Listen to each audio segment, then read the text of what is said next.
Ya biasanya kan kita ketahui Anies kalau bersafari politik itu ya menggunakan jet pribadi, fasilitas mewah dan bahkan juga bertebaran hadiah. Tetapi memang sih ketika Johnny G. Plate dijadikan tersangka di sini sangat jarang terlihat Anies bersafari politik.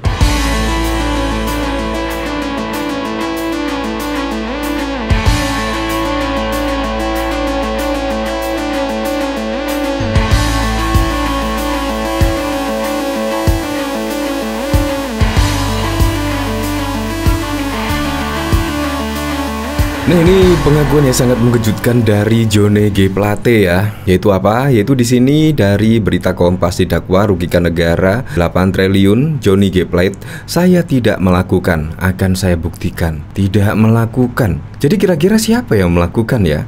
Ya dari sini semoga saja Johnny G. Plate bisa membawa bukti-bukti dan juga saksi-saksinya bahwa Johnny G. Plate tidak melakukan apa yang dituduhkan selama ini, yakni didakwa merugikan negara 8 triliun. Tetapi saya setuju dengan Kang Manto sini ya. Ya kalau mengaku semua tersangka korupsi pasti juga akan sangat banyak sekali ya kalau tersangka tersebut mengaku melakukan hal yang disangkakan.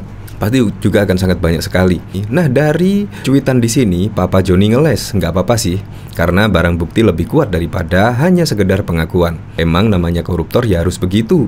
Jangan ngaku didakwa rugikan 8 triliun. Johnny G. Plate saya tidak pernah melakukan. Nah bahkan di sini juga ada berita yaitu pada bulan yang lalu ya. Ya memang sih setelah Johnny G. Plate ditetapkan sebagai tersangka, terlihat Anies juga sarang bersafari politik ya, khususnya di luar Jawa. Ya biasanya kan kita ketahui Anies kalau bersafari politik itu ya menggunakan jet pribadi, fasilitas mewah dan bahkan juga bertebaran hadiah. Tetapi memang sih ketika Johnny G. Plate dijadikan tersangka di sini sangat jarang terlihat Anies bersafari politik dan bahkan juga ya sangat jarang sekali, dan bahkan kemarin ada bertebaran hadiah saat ini juga sangat jarang sekali ya. Ya seharusnya saat inilah digencar-gencarkan ketika hasil survei Anies Baswedan elektabilitasnya jeblok ya, seharusnya saat inilah melakukan safari politik kemana-mana. Tetapi saat ini juga Anies vakum safari politik usai Johnny G. Plate jadi tersangka. Loyalis Ganjar tidak ada jet pribadi.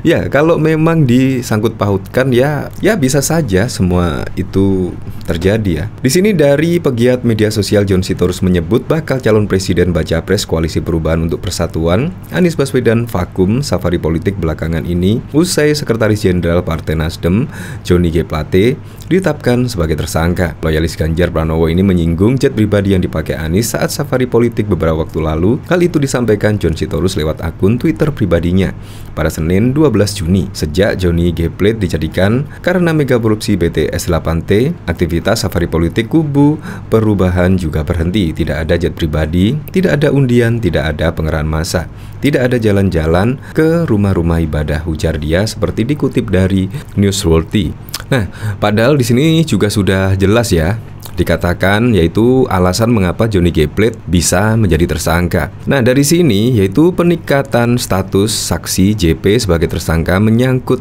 peran sebagai menteri dan tentunya sebagai KPA, kuasa penggunaan anggaran proyek pembangunan dan penyediaan infrastruktur BTS 4G Bakti pada paket 1, 2, 3, 4, dan 5 kata Kuntadi di gedung pidana khusus Pitsus Kejagung. Kuntadi menerangkan dalam kasus korupsi ini nilai kerugian negara dari perhitungan Badan Pengawas Keuangan dan Pembangunan BPKP pada Senin 15 Mei yang lalu senilai 8,32 triliun. Setelah ditetapkan tersangka pada 17 Mei 2023, tim penyidik Japitsus langsung melakukan penahanan terhadap Johnny G. Plate. Menteri dari Partai Nasdem itu ditahan selama 20 hari di rumah tahanan rutan Salemba, cabang Kejagung. Nah, di sini kelima tersangka itu diantaranya Anang Latif yang ditetapkan sebagai tersangka selaku Dirut Bakti. Nah, dari sini yaitu memang Johnny G. Plate adalah secara tidak langsung yaitu menjadi ketua penggunaan anggaran yang pada saat itu dikucurkan 10 triliun kalau nggak salah ya. Dan ternyata saat ini diindikasikan yaitu kerugian negara mencapai 8 triliun. Ya memang,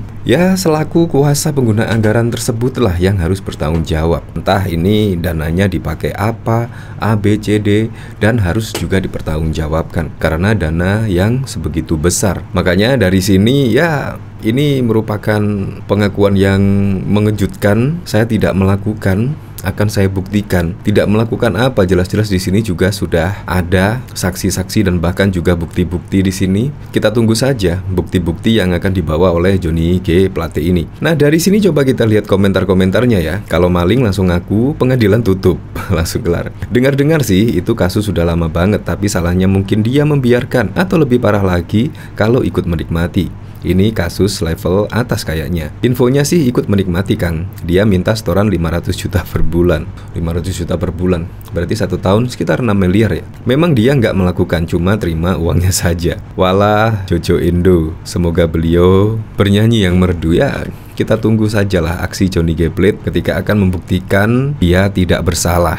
Nah, dari berita ini, yaitu didakwa rugikan negara 8,32 triliun Johnny G. Plate, saya tidak melakukan. Nah, dari sini yaitu mantan Menteri Komunikasi dan Informatika Johnny G. Plate mengaku tidak pernah melakukan dugaan korupsi sebagaimana yang didakwaan jaksa penuntut umum. Johnny G. Plate didakwa telah merugikan keuangan negara sebesar 8,032 triliun dalam proyek penyediaan menara base Transvision Station BTS 4G dan infrastruktur pendukungnya. Hal itu disampaikan Johnny saat Ketua Majelis Hakim Fahzal Henry menanyakan pemahamannya atas dakwaan yang dibacakan oleh jaksa. Apakah saudara mengerti? Tanya Hakim Fahzal dalam sidang di Pengadilan Tindak Pidana Korupsi di Pengadilan Negeri pada Selasa 27 Juni. Johnny pun mengaku mengerti, namun ia menyatakan tidak pernah melakukan tindakan yang didakwakan oleh jaksa. Saya mengerti yang mulia, saya tidak melakukan apa yang didakwakan, kata Johnny. Nanti saya akan buktikan, ucapnya selanjutnya. Terkait dakwaan jaksa, tim penasihat hukum Johnny G. Plate menyatakan